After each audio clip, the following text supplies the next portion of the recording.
বিদ্যালয় হাটহাজারী শরীফ college tutor কেন্দ্রে BA BSS programme ষষ্ঠ সেমিস্টারের অর্থনীতি পাস গাণিতিক অর্থনীতির শিক্ষার্থীবৃন্দ, আপনারা আমার আন্তরিক শুভেচ্ছা নিন। আজকে আমি আপনাদের সাথে, আশা করি আপনারা ভালো আছেন, আপনার অশেষ কৃপায় আমি ভালো আছি। আজকে আমি আপনাদের সাথে একটা গুরুত্বপূর্ণ অধ্যায় আলোচনা করব, যে অধ্যায় থেকে দুটা প্রশ্ন আপনাদের সবসময় পড়ে। তাদের অধ্যায়টা হচ্ছে সমাকলন। অধ্যায়টা হচ্ছে কি? সমাকলন। সমাকলন নিয়ে আজকে আমি আলোচনা করব। সমাকলন কাকে বলে? সমাকলন হচ্ছে সমাকলন কাকে বলে একটু পরীক্ষা পড়ে। সমাকলন আমার সাথে দেখাচ্ছে কেন?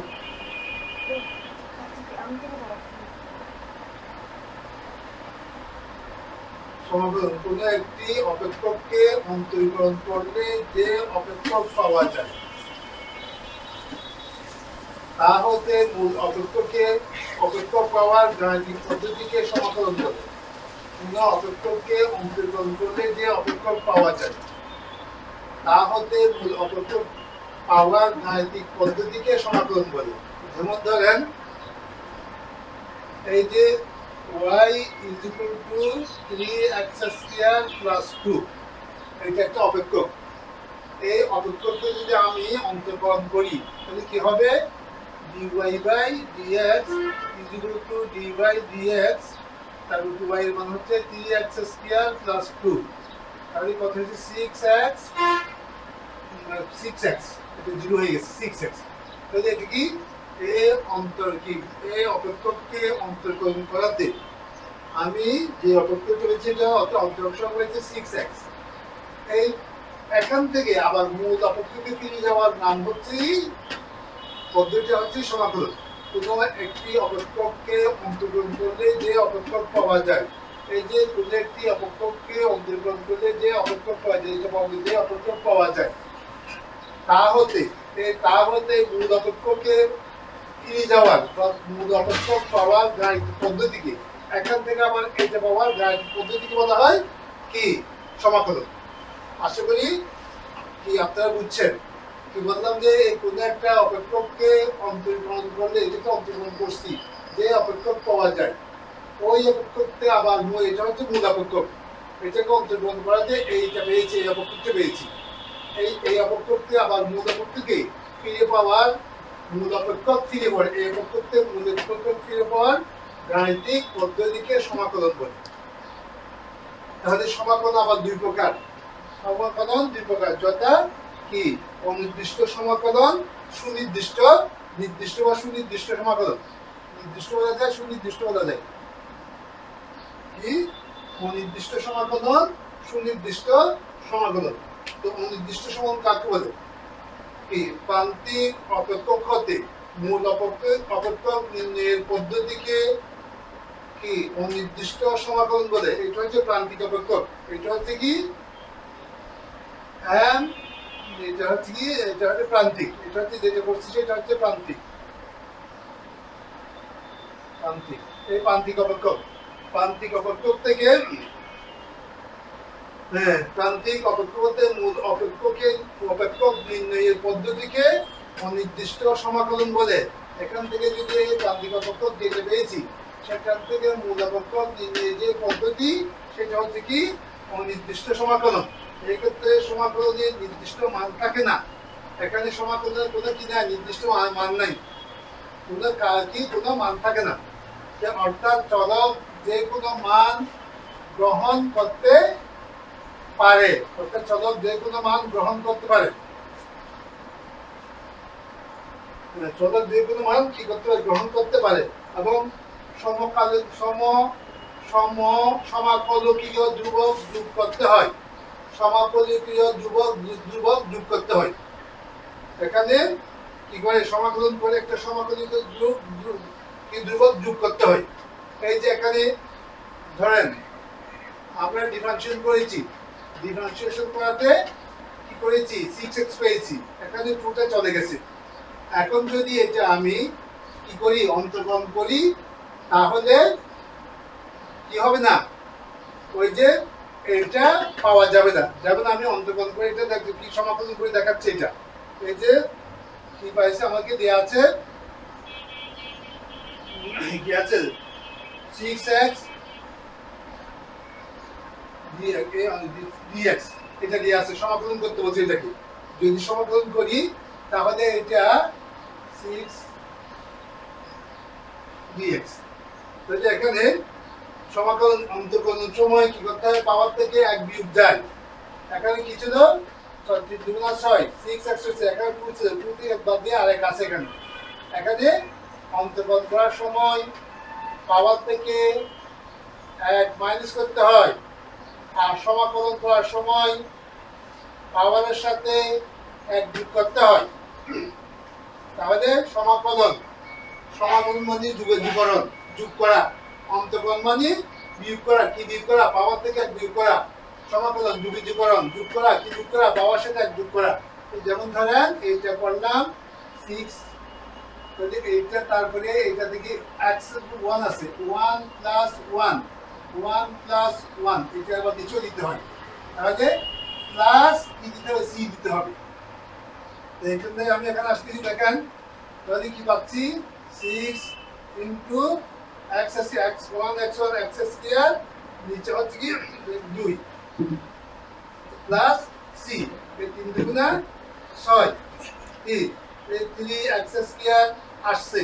দেখেন 3x স্কয়ার আসছে, এই 3x স্কয়ার আসছে, কিন্তু এখানে এটাকে সমাকলন করে কি পাইছি 3x স্কয়ার পাইছি। কিন্তু এর সাথে একটা 2 ছিল যে দুটো এখানে পাওয়া যায় না, সেই জন্য ওইটা এখানে একটা সি যোগ করতে হয়। এটাকে বলা হয় সমাকলনীয় ধ্রুবক। সমাকলনীয় ধ্রুবক যোগ করতে হয়, তো সমাকলনীয় ধ্রুবক কি সি। এখন সি কোনটা, এই যে 2 যেটাকে আমি আমার ইয়েতে মূল অপক্ষে 2টা ছিল, ডিফারেন্সিয়েশন করার পরে 6x পেয়েছি। এই 6x কে যদি আমি কি করি সমাকলন করি, তাহলে আমার আসে যে 3x কে আসে, কিন্তু ওই যে 2টা আসে না। এই 2টা আসে না বলে যে অনির্দিষ্ট সমাকলনের মধ্যে এই এটা সি একটা যোগ করতে, সি মানে ওই যে মানটা ডিফারেন্সিয়েট করলে চলে যায় ওই মানটা হচ্ছে কি সমাকলনীয় ধ্রুবক দিয়ে ওটা আনতে হয়, সেজন্য দেখা যাচ্ছে সি যোগ করতে হয়। সেজন্য বলা হচ্ছে কি এই যে এবং সমাকলনীয় ধ্রুবক যোগ করতে হয়। অর্থাৎ চলো যে কি কোনো মান গ্রহণ করতে পারে এবং সমাকলনীয় ধ্রুবক যোগ করতে হয়। এই সমাকলনীয় ধ্রুবক হচ্ছে এখানে যে সি দিলাম, সি হচ্ছে কি সমাকলনীয় ধ্রুবক, এখানে সমাকলনীয় ধ্রুবক কি করতে হয়, যোগ করতে হয়। তাহলে আমরা নির্দিষ্ট কি সমাকলন কাটল কোনো একটি অপেক্ষককে অন্তর্কলন করলে যে অপেক্ষক পাওয়া যায়, কোনো একটি অপেক্ষককে অন্তর্কলন করলে যে অপেক্ষক পাওয়া যায়, তা হতে মূল অপেক্ষকে ফিরে যাওয়ার অর্থাৎ পাওয়ার, মূল অপেক্ষক পাওয়ার গাণিতিক পদ্ধতিকে সমাকলন বলে। সমাকলন হচ্ছে কি দুই প্রকারের, একটা হচ্ছে অনির্দিষ্ট সমাকলন, আর একটা হচ্ছে সুনির্দিষ্ট বা নির্দিষ্ট সমাকলন। অনির্দিষ্ট সমাকলনের প্রান্তিক অপেক্ষক, এই যে এটা প্রান্তিক অপেক্ষক হতে মূল অপেক্ষক নির্ণয়ের পদ্ধতিকে অনির্দিষ্ট সমাকলন বলে।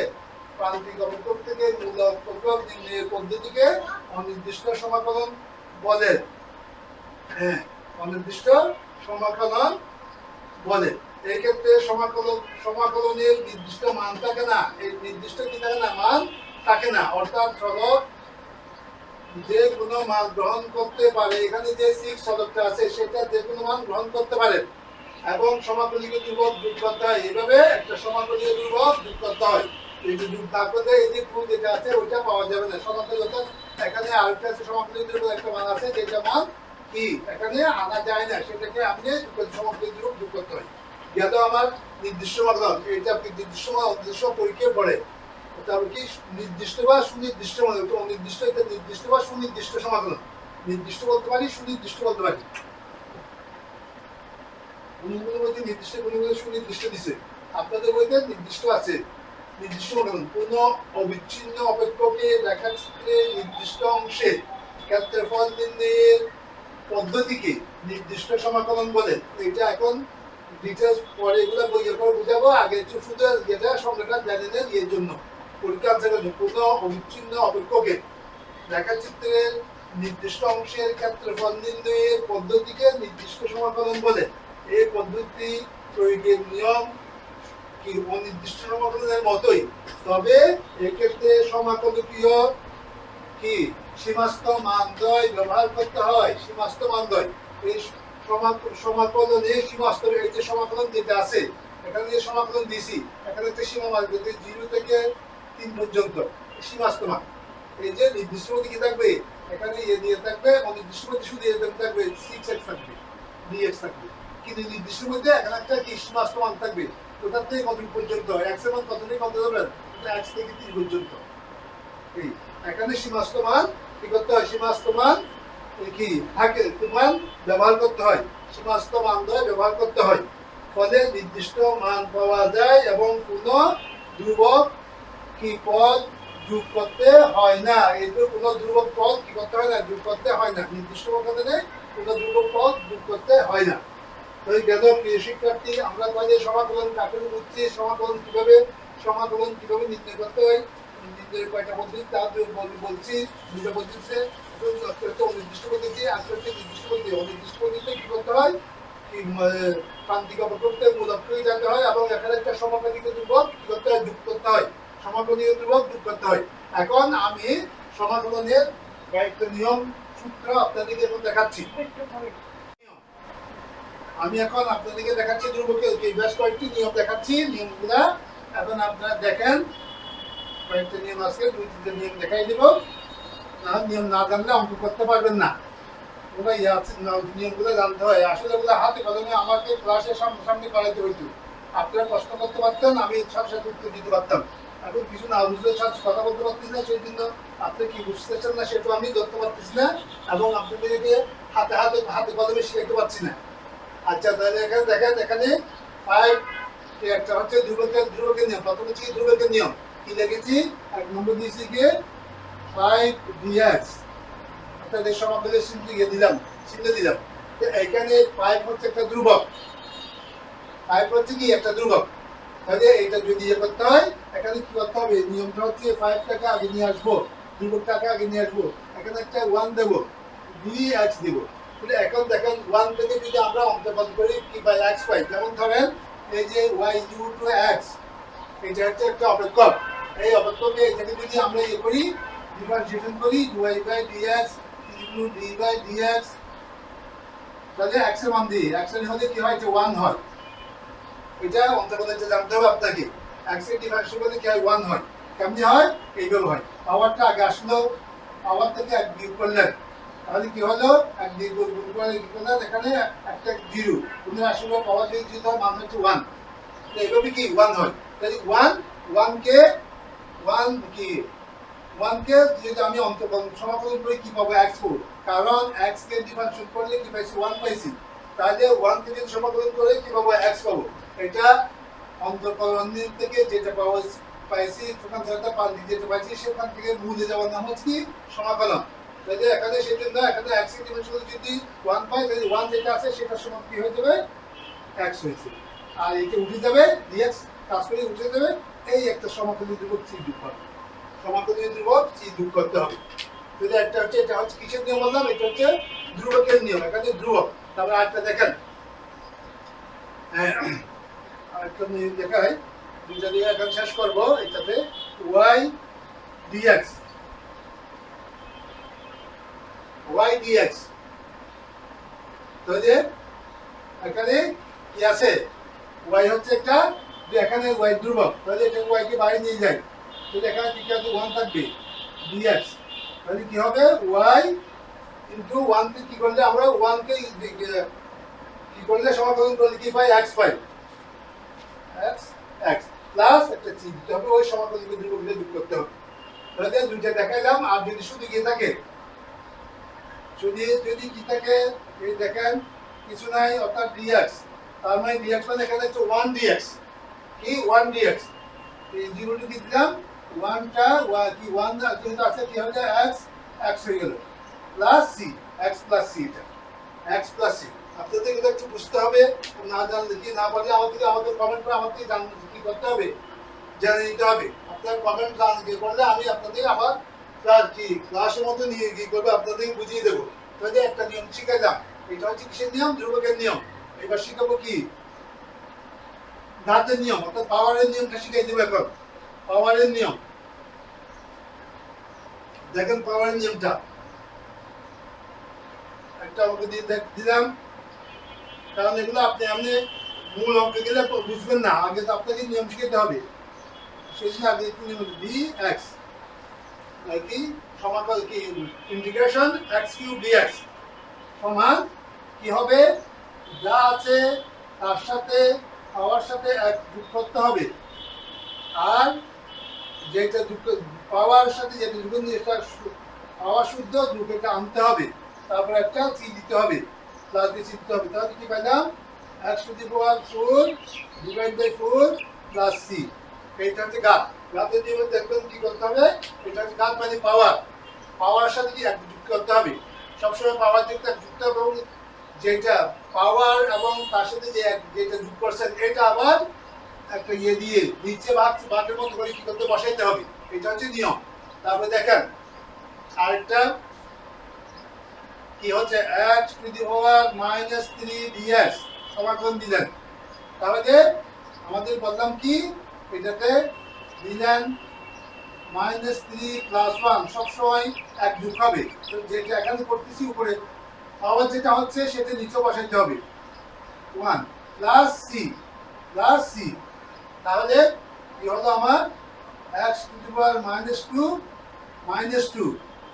Divide -2 plus C. এখানে আমরা দেখতে পারি কি 1 এটা নিচে যেহেতু পাওয়ার আছে, পাওয়ার মাইনাস আছে, পাওয়ার মাইনাস তো জিনিসটা নিচে চলে যায়, তো নিচে চলে উপরে তো একদিন নিচে যেতে হবে, আর -2x স্কয়ার, আর নিচে গেলে পাওয়ার চিহ্ন বদলে যায়, উপর থেকে নিচে নিচের থেকে উপরে। কোনো চলক যদি উপর থেকে নিচে এবং নিচের থেকে উপরে যায় তাহলে পাওয়ার চিহ্নটা কি হয়, যে বলে যুক্তান্তে বিয়োগ হয়, যুক্তান্তে যোগ হয়, এখানে যোগ ছিল সেগুলো যুক্তান্তে নিচে চলে আসবে, নিচে আসবে, আসার পরে কি হবে, পাওয়ারের চিহ্নটা কি হয়ে যাবে, মাইনাস থেকে প্লাস হয়ে প্লাস থেকে মাইনাস হয়ে যাবে, একদম মাইনাস ছিল নিচে আসছে, সেই মাইনাস মানে নিচে আসছে, নিচে আসছে কি হয়ে গেছে, প্লাস করার জন্য নিচে নিয়ে আসছি, বুঝলো। তারপরে এখন দেখেন আরেকটা অঙ্ক দেখাচ্ছি, দেখেন এই যে দেখাচ্ছি, দেখেন কি দেখেছি, 1 by x to the power 5, 1 by x to the power 5, তো এই x টু দি পাওয়ার 5 এর নিচে চলক নিচে থাকলে কাজ করা যায় না, চলক নিচে থাকলে কি করা যায় না, কাজ করা যায় না, তো এই চলকটাকে কি করব, না উপরে নিয়ে আসতে হয়, উপরে নিয়ে আসলে কি হবে, পাওয়ার চিহ্ন বদলে যাবে, এখানে 1টা কি এর সাথে x এর গুণ হয়ে কি হলো, x হয়ে গেল, একটা নিচে থেকে উপরে গেলে -5 হলো, -5 dx। দেখেন প্রিয় শিক্ষার্থীরা -5 dx, এখন যদি করি আমাদের কথা হচ্ছে কি, পাওয়ার সাথে এক যোগ করব, যেটা যুক্ত পাওয়ার যেটা পাওয়া গেছে যুক্ত করে সেটা আবার নিচে বসাবো, তাহলে একটা কি সমাপনীয় ধ্রুবক দিব। তাহলে দেখেন তাহলে কি হলো, -4 পাইলাম, x টু দি পাওয়ার -4 পাইলাম, প্লাস 3 পাইলাম, তাহলে এটা যেহেতু মাইনাস আছে নিচে চলে যাবে, 1 নিচে উপরে 1 দিয়ে নিচে চলে গেল, -4 x টু দি পাওয়ার 4, কিন্তু মাইনাসটা এদিকে না দিয়ে এখানে দিব। দেখেন প্রিয় শিক্ষার্থীরা, তাহলে আবার দেখেন যদি ইয়েটাকে পাওয়ারটাকে না বর্গমূল থাকে তাহলে কি নিয়ম কিভাবে করবেন দেখেন, তাহলে dx তাহলে এটা ভাঙতে হবে, বর্গমূল ভাঙতে হবে, বর্গমূল ভাঙতে যদি এখানে কি আছে, স্কয়ার আছে, কই না না স্কয়ার নাই, শুধু বর্গে বর্গমূল দিচ্ছে, বর্গমূল ভাঙলে কি পাওয়া, পাওয়ার হচ্ছে হাফ হয় পাওয়ার, কিভাবে এখানে চলক বিভাগ পাওয়া আছে 1, বর্গমূলের মুখে যদি মাথায় যদি কিছু না থাকে তাহলে 2 থাকে 2, তাহলে এটা ইয়ে হিসাবে 2 নিচে যাবে, মাথায় যেটা আছে সেটা নিচে যায়, এইভাবে দিয়ে নিচে যায়, আর যেটা কি আছে চলকের মাথায় আছে সেটা লব হয়, আর এটা বর্গমূলের মাথায় যেটা একটা হর হয়। যেমন আমি আরেকটা আপনাদেরকে ক্লিয়ার করি 3x স্কয়ার আছে, যদি এটা যদি ভাঙি তাহলে কি হবে, বর্গমূল ভাঙলে ইয়ে দিলাম একটা কি মধ্যে টান দিলাম, ইয়ের উপর যেটা আছে চলকের উপর যেটা আছে পাওয়ার সেটা হর হবে, লব হবে না হর হবে, না না লব হবে, আর বর্গমূলের মাথায় যেটা আছে সেটা কি হবে? হর হবে। এই চলকের মাথায় যেটা আছে সেটা কি হবে? লব হবে। বর্গমূলের মাথায় যেটা আছে সেটা হর হবে। তার থেকে এভাবে বাংতে হবে। তাহলে বাংলাম, এখানে কি আছে? কিছু নামে 2 আছে, 2টা হর হইল, আর এখানে কিছু নামে 1 আছে, অর্থাৎ লব হইল। এখন করি, এখানে dx আছে। তাহলে এখন কি হলো? লিখলাম x হাফ ওই কি হবে? 1 যোগ হবে 1, আবার যেটা আছে পাইছে এটা নিচে দিতে হবে প্লাস সব এটা। তো এই যদি করি তাহলে কি পাবো? 2 ভাগে 3, তো 2 কি 3/2 হয়ে গেছে। 2 কে 2 এখানে 1, তাহলে কি 3। তারপরে এটাকে বলে x টু দি পাওয়ার 3/2, 3/2। মানে এটা যদি ইয়ে করি সরল অঙ্ক সরল করে ফেলি তাহলে এটা উল্টে যাবে। উল্টে এখানে সি একটা দিতে হবে। উল্টে কি হবে? যদি উল্টে মানে এরকম x to the power 3/2 divided by কি 3/2 ডিভাইড বাই 3/2, তাহলে কি হবে? x টু 3/2 ইনটু কি হবে? উল্টে যাবে যে কি 3/2 হবে। তাহলে এখানে কি প্লাস 6 আছে, তাহলে এটা আমরা পাচ্ছি কি x টু দি পাওয়ার কি পাচ্ছি যে 2/3 পাচ্ছি। এবার এটা দেখবো x টু দি পাওয়ার 3/2। এই যে এটাকে আবার লিখবো কিভাবে? যেহেতু এটা কি ভগ্নাংশ, পাওয়ার হচ্ছে ভগ্নাংশ, ভগ্নাংশ মানে বর্গমূল, তাহলে এটা লিখবো যে 2/3 বর্গমূল দিলাম। বর্গমূলের মাথায় হর যাবে, হর যদি 2 হয় তাহলে দিতে হয় না, যেহেতু এখানে হর 2 দিতে হবে না। তারপরে লব হচ্ছে কি? লব হচ্ছে চলকের মাথায় যেটা আছে কি লবটা দিয়ে যাবে, চলকের মাথায় দেবে। তাহলে দেখেন সেক্ষেত্রে দেখুন তাহলে কি হয়ে গেল? এটা 3/2/3, 3/3 3/2 কি হয়েছে? 2/3 হয়েছে। আর এটা কি করছি? এটাকে ইয়ে করার পরে ভগ্নাংশটাকে বর্গমূলে রূপান্তর করে ফেলছি। এই হচ্ছে আমার কাজ। যদি এবার আসেন আরেকটা নিয়মে যাই। আপনাদের এগুলো ইয়ে করতে হবে, প্র্যাকটিস করতে হবে। প্র্যাকটিস না করলে এগুলো পাওয়া যায় না। বিপরীতাবর্তকের নিয়ম দেখেন, কি বিপরীতাবর্তকের নিয়ম। তাহলে এটা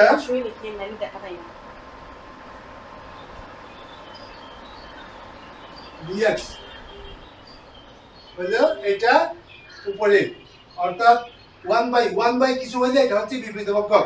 এখানে 3 হয়েছে, তো আমরা উপরে কি যেটা ইয়ে থাকে ধ্রুবক যেটা থাকে সেটা আমরা আগে নিয়ে আসি সচরাচর। তাহলে এখানে থাকবে কি 1/x dx। 1/x যদি হয় 1 কিছু হলে এটা হচ্ছে লগ, কারণ আমরা এই যে লগ y log x, তাহলে এটা হচ্ছে dy/dx d/dx কি log x। log এর সূত্র হচ্ছে কি 1/log এর পরে যেটা আছে সেটা ডিফারেন্সিয়েশন অফ সেটা, 1/log এর পরে যেটা আছে সেটা ডিফারেন্সিয়েশন অফ সেটা। তাহলে 1/x এটা ডিফারেন্সিয়েট করলে কত 1 হয়, তো 1/x, তো 1/x কে যদি কি log x কে যদি ডিফারেন্সিয়েশন করি তাহলে কি 1/x হয়, আর 1/x কে যদি ইন্টিগ্রেশন করি কি করতে হবে? log x হবে। সেজন্য 1/log x এর ডিফারেন্সিয়েশন হচ্ছে 1/x, তাই 1/x কে যদি ইন্টিগ্রেশন করি তাহলে কি হবে? log x হবে। তাহলে এখান থেকে কি বসাই দেব? 3 log x প্লাস c। তাহলে এটা বিপরীতবর্তের নিয়ম হচ্ছে বিপরীতবর্তে সবসময় কি আসবে? log আসবে। বিপরীত মানে কি? এই যে x তার বিপরীত হচ্ছে 1/x, এই 1/x মানে হচ্ছে বিপরীত। যদি সেটা দেখেন, তারপর আমি আরেকটা অঙ্ক ধরতেছি 1/5x, ধরেন 1/5x dx, 1/5x কি dx। তাহলে এখানে দেখেন এখানে ইন্টিগ্রেশন 1/5 আগে নিয়ে আসলাম, তাহলে কি 5 নিচে রেখে নিয়ে আসলাম, তাহলে এখানে থাকে 1/x থাকে, তাহলে 1/x dx, তাহলে কি হবে? 1/5 log x প্লাস c 1/, এইভাবে কি করতে হবে আপনাকে? কি বিপরীতবর্তকে যেখানে কিন্তু সংখ্যা থাকলে নিচে থেকে আগে নিয়ে আসতে হবে, কত ধ্রুবকগুলো আগে নিয়ে আসবো, নিয়ে আসার পর যা থাকে তা দিয়ে কি করবো? কাজ করব। তারপরে দেখেন যদি আপনাকে দেওয়া থাকে এইটা x to the power -1, x to the power কি দিছে -1 দিছে -1 না ধরেন integration x to the power -1 dx তাহলে এটা যদি করতে যাই তাহলে এটা যে -1 আছে এটা কি করতে হবে আপনাকে নিচে নিয়ে গেলেন তাহলে কি হলো উপরে একটা একদিন নিচে নিয়ে গেলেন তাহলে -1টা কি হয়ে গেল +1 হয়ে গেছে তাহলে dx তাহলে কি হলো এখান থেকে কি হলো 1/x এর ইয়ে কি হয় এই যে log x plus c তো প্রিয় শিক্ষার্থীরা আশা করি আপনারা এতটুকু বুঝছেন আমি আরেকটা অঙ্ক করে আজকে শেষ করব তারপর নিয়ম পরে আবার পরে করব আপনাদের এটা নিয়ে আমি আমার আপনাদের ক্লাস শেষ আপনাদের সাথে টোটাল আমার কি উন্মুক্ত বিশ্ববিদ্যালয় ক্লাসের সংখ্যা যেটা হওয়ার কথা ছিল 8টা হয়ে গেছে 8টা আরো বুঝে 9টা হয়েছে তারপর আমি আরো কয়েকটা ক্লাস নেব যেহেতু আপনাদেরকে আমি ভালো করে বুঝে কি অর্থাৎ এই ইয়ে দিয়ে ভিডিও ক্লাসের মধ্যে সবগুলো বোঝানো যায় না সেই জন্য কি করবো আমি আরেকটা কয়েকটা ক্লাস নেবো আশা করি তাহলে দেখেন একটা ধরলাম 5/x - 1 dx এই যদি হয় ধ্রুবকটাকে আমরা আগে নিয়ে আসবো যদি নিয়ে আসি তাহলে কি হয় আগে নিয়ে আসলাম তাহলে কি হলো 1/x - 1 dx তাহলে কি হলো এইটা যদি হলে কি ওই 1 যেখানে আছে log x - 1 তাহলে প্লাস c প্রিয় শিক্ষার্থী তাহলে আজকে এতটুকু থাক আমি আপনাদেরকে কয়েকবার করে 3টা নিয়ম শিখাইলাম এবং সমাকলন কাকে বললাম সমাকলন কয় প্রকার আছে তা বললাম এবং কি নির্দিষ্ট সমাকলন কিভাবে নির্ণয় করতে হয় তা দেখাচ্ছি কাকে বল তা বললাম এবং কিভাবে নির্ণয় করা হচ্ছে তা এখন নির্দিষ্ট সমাকলন কি অনির্দিষ্ট সমাকলন দেখাচ্ছি অনির্দিষ্ট সমাকলন এবং নির্দিষ্ট মধ্যে কি সংজ্ঞায়িত করলাম তারপর অনির্দিষ্ট সমাকলন তারপর কিগুলা কাজ করলাম আজকে 3টা নিয়ম দেখালাম কি কি নিয়ম দেখালাম ধ্রুবকের নিয়ম দেখাইলাম তারপর হচ্ছে ঘাতের নিয়ম দেখালাম বিপরীত পক্ষের নিয়ম দেখালাম তো আগামী ক্লাসে আরো কয়েকটা নিয়ম দেখানোর পর আমি আপনাদের প্রশ্ন যেগুলো আছে প্রশ্নতে যাব তা আশা করি বুঝবেন আপনারা একটু চেষ্টা করবেন চেষ্টা করলে কি হতে পারে সহজ যেগুলো সহজ অতীতে যারা করছে তারা আমার ম্যাথমেটিক্সে অনেক নম্বর পেয়ে কি ভালো রেজাল্ট করছে আজকে আপনারা ভালো থাকবেন এই প্রত্যাশা রেখে আজকের মতো আমার ক্লাস শেষ করছি আপনারা আমার জন্য দোয়া করবেন আমি আপনাদের জন্য দোয়া করবো খুদা হাফেজ